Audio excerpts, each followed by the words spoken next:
হাসিনার মতো টাউট বাটপার আসবে, ওয়েস্টিনে গিয়ে হাঁস খেয়ে খরচ করে ফেলে।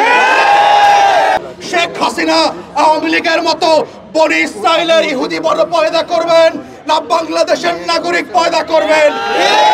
প্রেস ক্লাবে আন্দোলন করতে হচ্ছে, এটা মানবিক বাংলাদেশ না, এটা গণ অভ্যুত্থানের বাংলাদেশ না।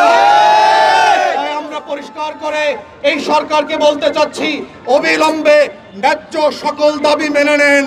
এই অবমূল্যের বাজারে একজন শিক্ষক কত টাকা বেতন পান, অত টাকা আপনারা ওয়েস্টিনে গিয়ে হাঁস খেয়ে খরচ করে ফেলেন। সেই বাংলাদেশে মাথায় রাখতে হবে আপনাদের শিক্ষার্থীদের ভবিষ্যতের কথা, আমার এই রাষ্ট্রের কোমলমতি শিশুদের কথা, আমার ছাত্র ছাত্রীদের কথা।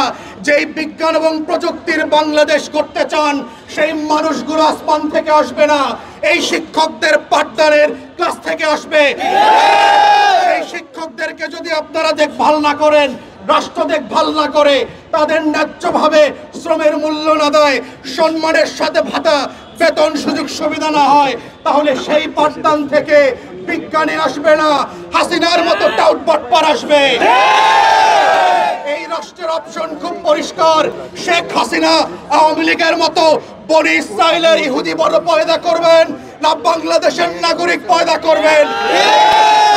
হবে যদি শিক্ষক মন্ডলীকে সম্মানের সাথে বেতন ভাতা দেওয়া না হয়, সেই শিক্ষার্থীদের মধ্য থেকে বাংলাদেশ গড়বার কারিগর আসবে না। তাই আমাদের বক্তব্য খুব পরিষ্কার, শিক্ষক মন্ডলীর সাথে বসেন, আলোচনা করেন, আলাপ করে ন্যায্যতার ভিত্তিতে যেগুলো একমত হয়েছেন সেগুলো অবিলম্বে মেনে নেন। এই মেনে নেওয়ার মধ্যেই হচ্ছে নতুন বাংলাদেশ গঠনের ভবিষ্যৎ।